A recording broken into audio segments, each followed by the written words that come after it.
7 de la mañana con 36 minutos, 7 con 36 minutos ya en Punto Noticias. Saludamos a esta hora con el economista Marcelo Varela, analista económico, docente universitario, que está con nosotros para conversar sobre este proyecto de ley denominado Desarrollo Económico y Sostenibilidad Fiscal, que ahí llegó a la Asamblea Nacional con el carácter de económico urgente y que ha recaído en una comisión que está conformada en su mayoría por legisladores afines al presidente de la República, por el oficialismo.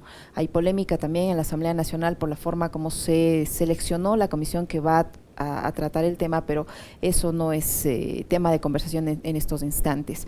Economista Varela, ¿cómo está? Buenos días, bienvenido, gracias por acompañarnos. Le saludamos a Alexis Moncayo, quien le habla a Licenia Espinela. Hay algunos puntos en este proyecto de reforma tributaria que llaman la atención y que generan interés en la ciudadanía, en especial el tema de cómo se va a gravar a la clase media con impuestos. ¿Van a pagar más? ¿Quiénes van a pagar más? ¿A qué sector de la población va a afectar?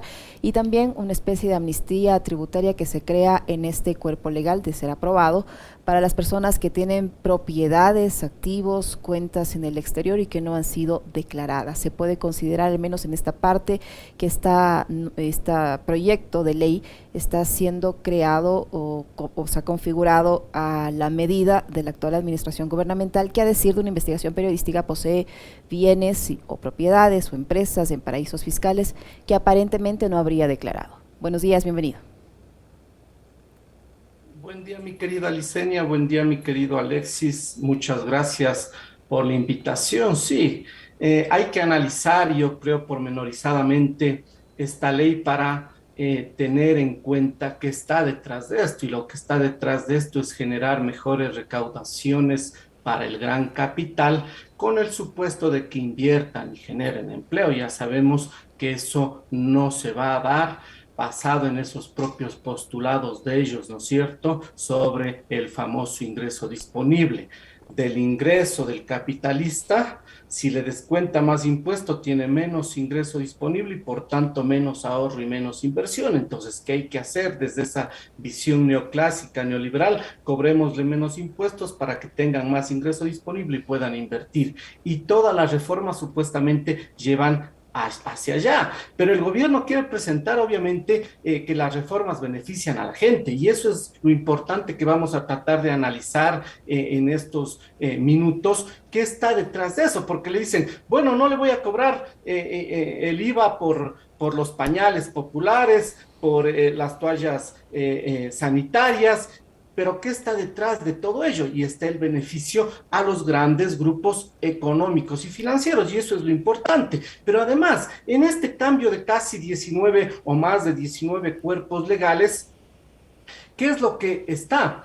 Está a llevar a cabo una mayor reducción del Estado para quitar el control del Estado con el pretexto de que obviamente se tienen que agilitar los trámites administrativos para que venga la inversión, para que haya inversión, y esto obviamente trata de desmantelar aún más el Estado.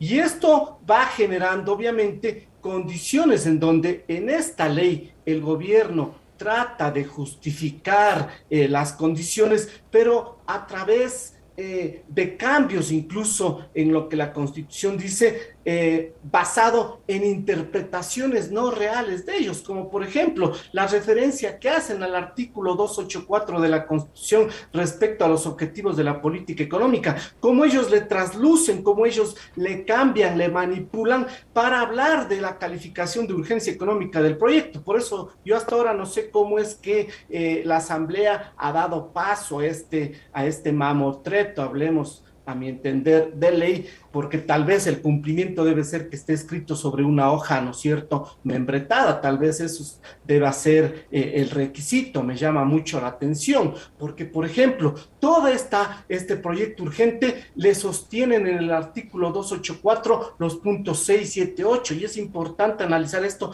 antes de pasar a entender lo que está tras todo esto. El punto 6 dice impulsar el pleno empleo y valorar todas las formas de trabajo con respecto a los derechos laborales, mantener la estabilidad económica entendida como el máximo nivel de producción y empleo sostenibles en el tiempo y propiciar el intercambio justo y complementario de bienes y servicios en mercados transparentes y eficientes. Y dicen que esto se cumple. Cuando de por medio piden en la reforma a la ley de poder y control de mercado, piden que se elimine esas restricciones a la competencia que no les permite, dicen, ampliarse, ¿no es cierto?, a las empresas. Para eso mismo es esa ley, pues es una ley antimonopolio para que las grandes empresas, las grandes corporaciones no crezcan. Y hablan aquí que con eso se va a propiciar el intercambio justo, en mercados transparentes y eficientes, que con esto se va a mantener la estabilidad económica como entendida como el máximo nivel de producción y empleo. Estos señores no entienden que cuando obviamente hay grados de monopolio o oligopolio, no puede haber máximo nivel de producción y por tanto no puede haber máximo nivel de empleo. Pero sustentan esos puntos como parte de la calificación de urgencia económica del proyecto. Por eso vuelvo a insistir, no sé cómo es que la Asamblea le dio paso a esto diciendo que cumple con los requisitos, cuando esta parte técnica ni siquiera la entiende. Pero centrémonos a la parte, ¿no es cierto?, de la reforma, que es la parte tributaria, anexo a las leyes de reforma tributaria interna, a la ley del SRI y a la parte de los procesos administrativos, porque además es importante mencionar, dicen que todo esto busca alinearse con el plan de desarrollo del gobierno. Es imposible que esto suceda. ¿Por qué? Porque en el propio plan de desarrollo del gobierno de Lazo 2021-2025, el plan de desarrollo de Creo, no solo que se adolece de condiciones técnicas, sino que por efecto del ajuste fiscal, este plan no se puede cumplir. ¿Por qué? Porque se genera aquí en esa programación fiscal una fuerte reducción de la inversión pública y la priorización del pago de deuda. Se habla aquí cómo la inversión se va a reducir de 4.200 millones de dólares el 2021 a 2.052 millones de dólares del 2025. Imposible pues cumplir con ese Plan Nacional de Desarrollo, en donde se prioriza la deuda que entre el 2021 y el 2025 se va a mantener sobre los 7.000 millones de dólares el pago de deuda. Entonces, no podemos pues sostener este tipo de cosas, pero ya en los articulados de la Ley Orgánica para el Desarrollo Económico y Sostenibilidad Fiscal tras la pandemia COVID-19, así le denominaron, la parte del artículo 5, la contribución temporal al patrimonio de las personas naturales, se centra en tres rangos, digamos, impositivos. El primer rango que va de 0 a 999.999,99 centavos, en donde no hay un impuesto sobre la fracción básica, es de 0, y hay un impuesto, tampoco hay un impuesto sobre la fracción básica. Luego viene el que va de 1.000.000 a 1.199.999,99, donde no hay un impuesto sobre la fracción básica y el impuesto que se cobrará es del 1%. Y luego viene sobre 1.200.000 en adelante, un impuesto sobre la fracción básica 2.000, con un porcentaje de impuesto del 1,5%. Pongamos el ejemplo aquí. Asumamos familias que ganan más de 1.200.000, o personas, mejor dicho, no familias, personas que tienen ingresos, patrimonios, perdón, más de 1,5 millones de dólares. ¿Cuánto pagarán esas personas? 2.000 por el impuesto de la fracción básica y sobre el 1,5% pagarán 22.500. ¿Ellos cuánto terminarán pagando? Ellos terminarán pagando 24.500 dólares sobre esto. La pregunta es, ¿cuáles de los ecuatorianos pues están en este rango? Y esto se va a pagar por una sola vez y se va a sujetar a facilidades de pago hasta 6 meses y se excluirá los inmuebles que mantengan bosques primarios y zonas de diversidad ecológica por cuanto tienen limitaciones para su explotación y generación de ingresos. Ya sabemos quiénes pues son los que tienen esto. Ahí está el complejo turístico Mashpi, ¿no es cierto? Ahí están las grandes representantes turísticas en Galápagos. Ya sabemos quiénes están atrás de ello, pero también aquí se dice que habrá deducciones equivalentes al valor patrimonial de su primera vivienda o al de tierras agrícolas improductivas de su propiedad, deducción que no será superior a 200.000 dólares. Es decir, estas personas que son muy ricas, que tienen patrimonio sobre el 1.000.000 de dólares, podrán deducir de su primera vivienda.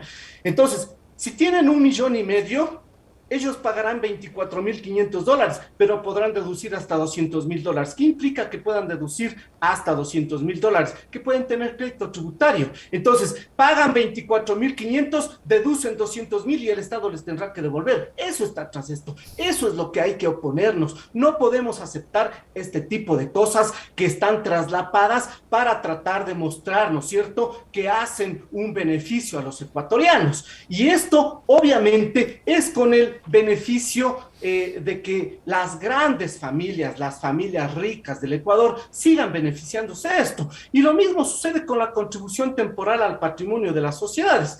Las sociedades que tengan hasta 4,999,999 no pagarán ninguna tarifa sobre el patrimonio. Y las sociedades que tengan de 5 millones en adelante el patrimonio pagarán apenas el 0,8%. Es importante entender qué es el patrimonio, la diferencia entre activos y pasivos. Entonces, una cosa ahí, perdón, economista, dígame, que le corte para hacer fluido el diálogo, perdón que le corte ahí porque además creo que amerita una aclaración. El impuesto al patrimonio es por única vez. Es una sola vez.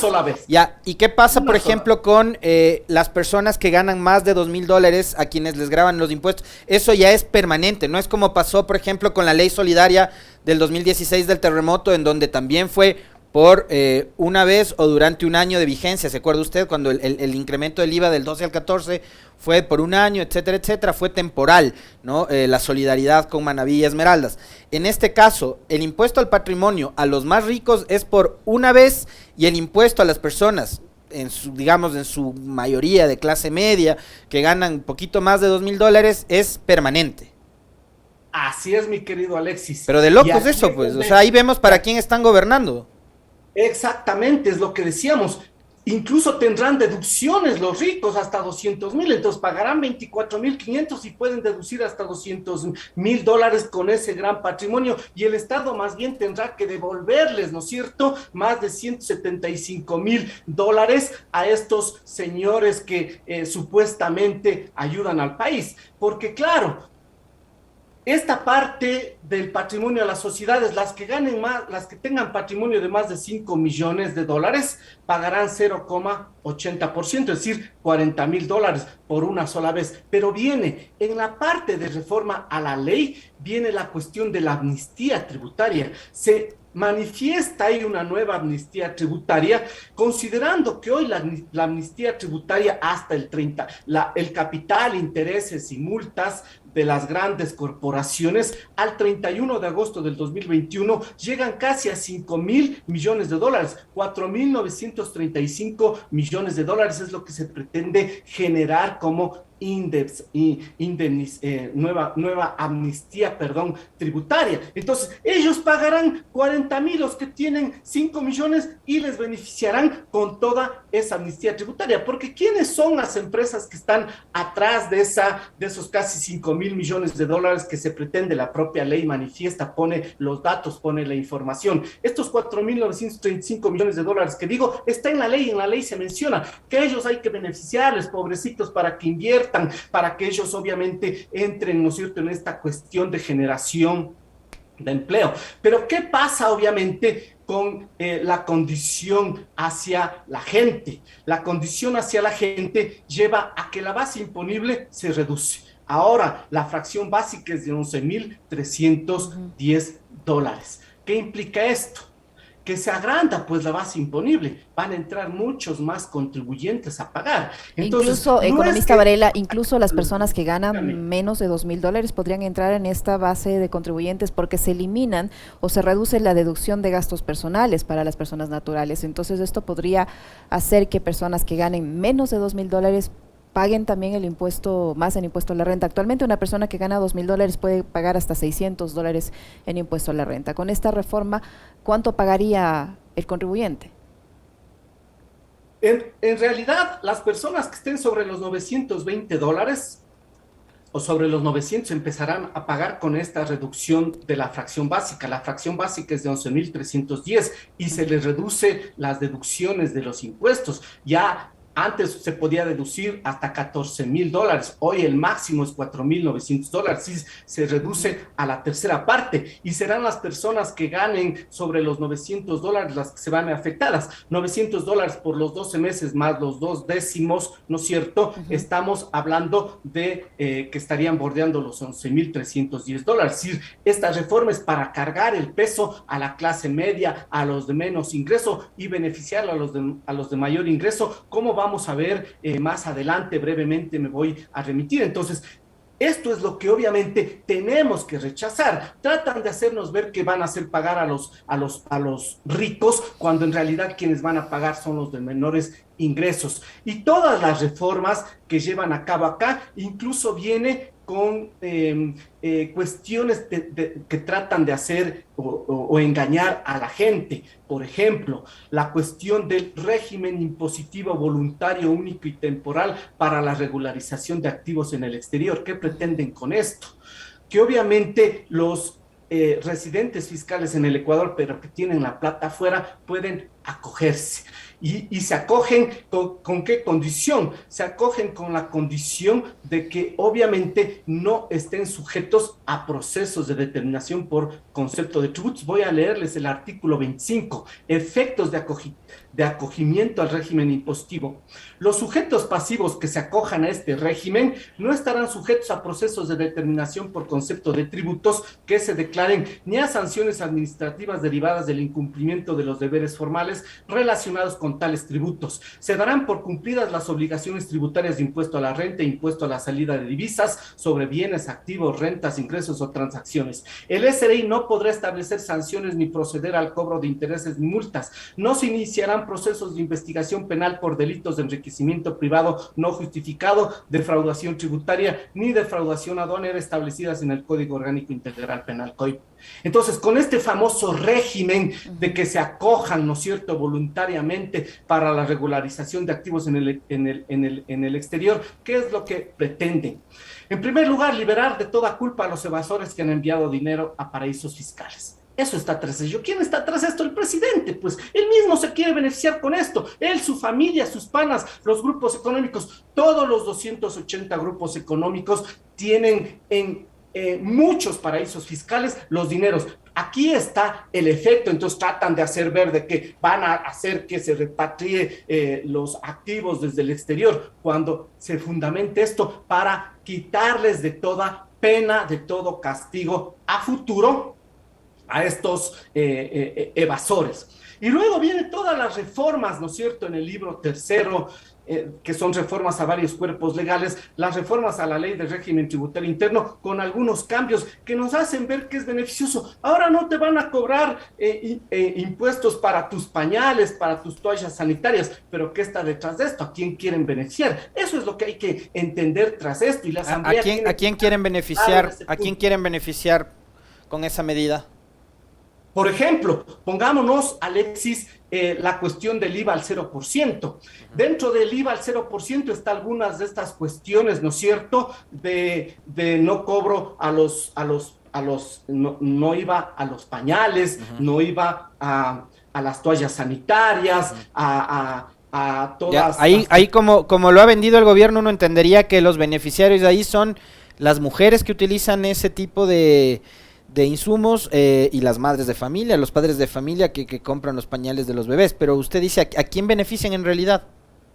En realidad, a los importadores de combustibles, porque el IVA 0% va direccionado también a la importación de combustibles derivados de hidrocarburos, biocombustibles, sus mezclas, incluidos GLP y gas natural destinados para el consumo interno del país. A ellos ya se hizo, pues, con el decreto 95, ¿no es cierto?, todo esto. En el decreto 151 se pretende entregar toda la comercialización de derivados al sector privado, y entonces aquí se incluye el IVA del 0% a estos importadores. Recuerden que ahora los importadores de derivados puede ser cualquier privado, pero no cualquiera de nosotros, Alexis, Liceña. Nosotros no tenemos la capacidad, la clase media, la clase baja, no tenemos la capacidad para importar. Esto solamente tiene la capacidad, ¿quién? Las grandes empresas. Ahí está de por medio este tipo de cosas. Y obviamente incluso la cuestión, ¿no es cierto?, de los rendimientos financieros, exención del pago de impuestos cuando se emitan depósitos a plazo de 180 días o más y estén en permanencia del tenedor. ¿Para qué? Para mantener, ¿no es cierto?, a los que tienen, a los que pueden tener estas grandes pólizas, mantener el dinero en el sistema financiero por mayor tiempo para beneficiar al sistema financiero con mayor dinero en el tiempo, y obviamente que ellos no puedan pagar impuestos. Y también esto obviamente va de la mano con la eliminación del impuesto a la herencia. Se exonera del impuesto a la herencia a los hijos, de igual manera a la cónyuge sobreviviente en caso de ser beneficiaria. Es decir, si vemos, parece que esta ley está hecha para el propio presidente. Pues oiga, economista, usted mencionaba hace un momento el tema de la repatriación de capitales, ¿no? Porque están como que tratando de blanquear este tema de elevación de impuestos. Y hay me acaba de compartir el Andrés Reliche un tuit del doctor André Benavides, en donde él se cuestiona precisamente, decía André en su tuit: aún no comprendo la necesidad de que la información del impuesto para repatriar activos del exterior sea confidencial. Es decir, traes tu plata del exterior, pero nadie puede saber quién eres. El texto corresponde al nuevo proyecto de ley urgente en materia económica. El artículo 27 de este texto dice: confidencialidad de la información relacionada con la identidad de los sujetos pasivos que se acojan al régimen impositivo regulado en el presente libro, así como la información proporcionada por estos en la declaración juramentada, tiene carácter reservada y no podrá ser divulgada por el Servicio de Rentas Internas, salvo por orden judicial. Eso no va a pasar nunca, porque acá Superintendencia, SRI y todos los organismos se han negado a entregar información a la Asamblea, que se supone es el primer poder del Estado y tiene que fiscalizarles además a todos estos, incluido el presidente, pero acá hacen lo que les da la gana. El Servicio de Rentas Internas deberá dictar las normas respectivas que permiten mantener en todo momento la confidencialidad de la información facilitada por los sujetos pasivos. Si yo, funcionario público, y más todavía en mi calidad de primer mandatario, jefe del Estado, presidente de la República, lo que más quisiera es que me expulguen todo, que me busquen todo. ¿Cómo quienes se la pasaron criticando, denostando, insultando, etiquetando de corruptos a sus detractores, hoy pretenden imponer un artículo en donde se consagre la confidencialidad de esta información, economista? ¿Cómo debemos entender esto los ecuatorianos? Ojo, para que nos quede claro, ¿no? Porque nos pasaron hablando de transparencia, de lucha contra la corrupción, de que tales y cuales son corruptos, de que la mafia, etcétera, etcétera, y vemos cómo tratan de, ahora, además ya parece costumbre, ¿no? Todos quieren una cláusula de confidencialidad. Ya vamos a hablar más adelante también de lo que quisieron hacer en el municipio de Quito con el alcalde Guarderas a la cabeza. ¿Por qué quieren confidencialidad en estos casos?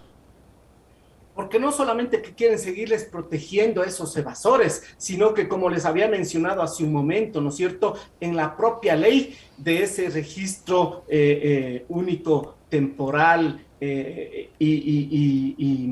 como es, y de que cada uno lo va a entregar, no solamente que quieren proteger a los evasores, sino que quieren quitarles de cualquier demanda a futuro. Es decir, es la protección a los propios evasores que se quiere llevar a cabo. Incluso es grave lo que se menciona, porque eso también va de la mano con lo que se pretende convertir al Ecuador en un paraíso fiscal, Licenia, Alexis, al hablar los títulos 13 y títulos 14, la reforma a la ley del registro único de contribuyentes y la reforma a la creación del SRI. Se pretende con esto convertir al país en un paraíso fiscal. Les voy a leer rápidamente esta reforma a la ley del registro único de contribuyentes. Dice: algunas inversiones extranjeras se detienen por simples trámites como la obtención del RUC. Por ello, simplificar requisitos para inversionistas extranjeros no domiciliados en el Ecuador es esencial.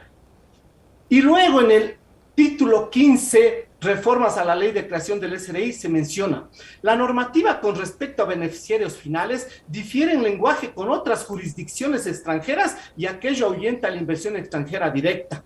Por ello se define el registro de beneficiarios finales como la persona natural que efectiva y finalmente a través de una cadena de propiedad o cualquier otro medio de control posea o controle a una sociedad y o persona natural en cuyo nombre se realiza una transacción. Las personas naturales y las sociedades, por intermedio de sus representantes legales, administradores, agentes fiduciarios o protectores según el caso, o quien sea que la represente de conformidad con la ley, incluso aquellas que se encuentren bajo un procedimiento o acuerdo de disolución, liquidación o quiebre, será parte de esta ley. Entonces, no solo que se pretende proteger al evasor, que no caiga, ¿no es cierto?, en desgracias, digamos, para estos libertarios económicos con el Estado, sino que se pretende llevar a cabo este proceso de confidencialidad y de supuesto ajuste al lenguaje con otras jurisdicciones extranjeras para beneficiar a la inversión extranjera directa, convirtiéndonos al país en un paraíso fiscal. No está en sintonía el gobierno, pero si recién acaba el G20 con la aprobación de 136 países de oponerse a los paraísos fiscales al establecer un impuesto único al 15% a todas las corporaciones que se encuentran en paraísos fiscales. Y este señor quiere irse en contra de esta condición. ¿Por qué? Porque él está metido en esa lista, él es parte de esos beneficiarios, él está preocupado por lo que le pueda suceder y con esta ley quiere protegerse él y todos sus panas, ¿no es cierto?, de los grupos económicos que están en esta condición. Entonces, tras toda esta ley que vemos, está toda esta cuestión que genere las condiciones que les afecten a ellos. Y van mucho más allá, ya para ir terminando, Alexis, Licenia, las reformas a la Ley Orgánica de Regulación y Control de Poder de Mercado, en donde dicen, se determina las reformas especialmente para eliminar las restricciones de competencia, en donde incluso se habla, ¿no es cierto?, de que el sector financiero, las prohibiciones al sector financiero en la reforma al Código Orgánico Monetario y Financiero, las restricciones a que el sector financiero pueda participar en otras actividades, también es un elemento crucial. ¿Para qué? Para evitar que haya más inversión y empleo. Entonces, ¿qué nos quieren llevar también con estas cuestiones? No solamente a que se quite los controles, ¿no es cierto?, a la famosa competencia, que las grandes empresas, corporaciones sigan concentrando más, sino que adicionalmente volvamos a esa condición en donde el sistema financiero podía participar en otras actividades ajenas a lo que le corresponde por ley. Entonces, es grave lo que está tras esta ley. Es economista, una condición que obviamente tenemos que oponernos. Dígame, Alexis. Hay otro tema que usted lo tocó, digamos, de pasada, cuando se refirió al tema de la proforma presupuestaria. En esta proforma, tengo entendido, se establece una reducción de más o menos $200 millones a la educación. Yo hablaba en el comentario de la falta de sindéresis y de la incoherencia que hay en el discurso del candidato Guillermo Lasso con el presidente Guillermo Lasso, ¿no? El candidato que decía que no iba a usar los caprichos de los socialistas y termina viajando a todo lado, incluso cuando tiene que intervenirse quirúrgicamente en el avión presidencial, cosa que está bien porque es el presidente de la República. Yo a lo que voy es a la hipocresía de las palabras, ¿no? Y a no a sostener la palabra. Dijo que iba a vender el avión, no lo ha vendido. Con ese cuento vienen desde el gobierno de Moreno, por cierto. Pero, es una de las tantas cosas en donde yo no empato la coherencia del presidente entre el candidato y el presidente. Otra es el tema de la educación. Una de las propuestas del gobierno de Guillermo Lasso cuando era candidato era que iba a garantizar el acceso gratuito y total a los estudiantes a la educación superior. Si reduzco en $200 millones el presupuesto para la educación, y esto no quiero dejar pasar porque el tema me parece que es sumamente importante, ¿cómo voy a pretender yo que más estudiantes ingresen a la universidad? Eso por un lado. ¿Y usted cree que ahora quienes se opusieron antes desde la academia, todo lo que hacía y deshacía el gobierno de Correa en cuanto a educación superior, cree que van a decir algo o se quedarán callados y no protestarán? Definitivamente la incoherencia en el presidente es claro y esto está penado en el sistema político del Ecuador. El CNE ya debería hacer algo, porque si él propuso algo y va en contra de eso, no solamente tendrían que revisar lo que está en el plan, porque Lasso por último podría decir, bueno, ¿saben qué? Yo en mi plan de gobierno dije que iba a privatizar, dije que iba a reducir salud, educación, pero en el discurso dije otra cosa. Pero lo que él decía en campaña también tiene que ser observado. Así dice la ley de sistema de partidos políticos y el CNE ya debería de actuar. Entonces, ¿por qué esta cuestión de esta incoherencia? en primer lugar, porque la derecha estaba desesperada por ganar y tenían que llevar a cabo la mentira. Pero ¿qué está tras eso? La fuerte base de los medios de comunicación. Los medios de comunicación son los que le aupan estas mentiras, son los que le tapan estas mentiras. Porque ¿qué pasaría si un progresista hubiese dicho algo y no cumplía, Alexis? Asumamos que Andrés hubiese ganado y si Andrés decía que iba a dar $1 millón a $1,000 a 1 millón de familias, ¿no es cierto? Y no cumplía. ¿Qué hubiese sucedido, Alexis? Yo le voy a simplificar ese análisis, economista. Yo le voy a simplificar ese análisis. Antes los feriados eran malos porque al país se los sacaba adelante trabajando. Ahora resulta que un feriado de 5 días es extraordinario.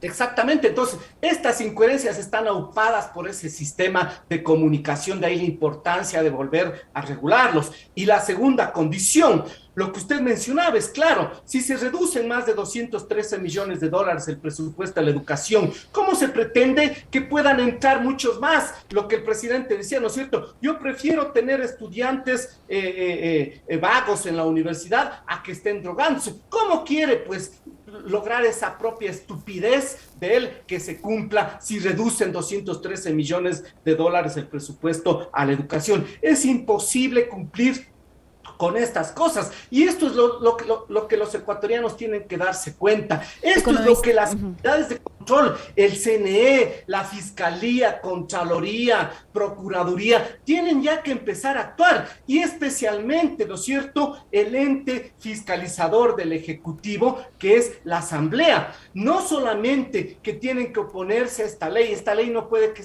no debe ser tratada, Alexis Liceña, porque si es tratada, así sea después, ¿no es cierto?, dicho, esto no está bien, puede pasar por el Ministerio de la Ley. Esta ley tiene que ser rechazada, tiene que ser archivada. ¿Por qué? Porque va en perjuicio de los derechos económicos y sociales de los ecuatorianos. Los derechos económicos de las políticas económicas distributivas no se cumplen. Del propio cumplimiento, ¿no es cierto?, del presupuesto de salud y educación no se cumple. No se diga los derechos sociales de alimentación, de soberanía alimentaria, con todos los tratados de libre comercio que en esta reforma se incluye, con todas las condiciones, obviamente, de afectación más a la pobreza, a la desigualdad y el empleo. Entonces, economista Varela, yo quisiera un comentario súper rápido porque se nos agota el tiempo respecto a lo que reforma esta propuesta del gobierno en materia tributaria en la ley de telecomunicaciones, que dice: se exonera del pago de frecuencia a los prestadores del servicio de carácter social humanitario. En el régimen de Galápagos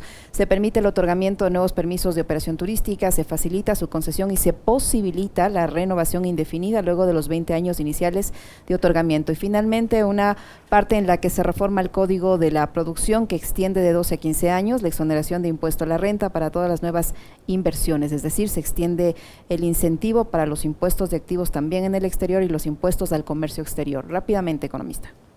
Sí, definitivamente estas reformas al sector de telecomunicaciones es para beneficiar a quién, Movistar y Claro, hay que decir las cosas, así como a la televisión pagada, ¿no?, que son parte de estos grupos económicos, porque aquí se habla, ¿no es cierto?, de que antes se privilegiaba la recaudación por sobre la conectividad y ahora hay que beneficiar la conectividad y para eso el cobro de impuestos, como les decía, desde esa base neoclásica neoliberal del ingreso disponible. Y esto obviamente obedece a qué condiciones, no solamente al nuevo acuerdo con el FMI, sino en dejar, ¿no es cierto?, entregado el país a estas grandes corporaciones. ¿Para qué? Para que obviamente aquí se genere en el Ecuador el caos, los pobres sean más pobres, y esto es obviamente el campo, digamos, necesario para que ellos puedan hacer todas sus jugadas y puedan enriquecerse mucho más. Definitivamente, vuelvo a insistir, la Asamblea tiene que rechazar esta ley, tiene que archivarla, no puede darle trámite a debate, a discusión,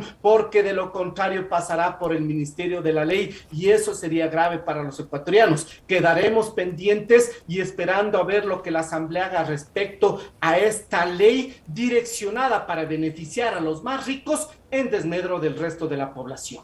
Muchísimas gracias al economista Marcelo Varela, analista económico, docente universitario, que ha estado con nosotros. Muy amable, muchas gracias.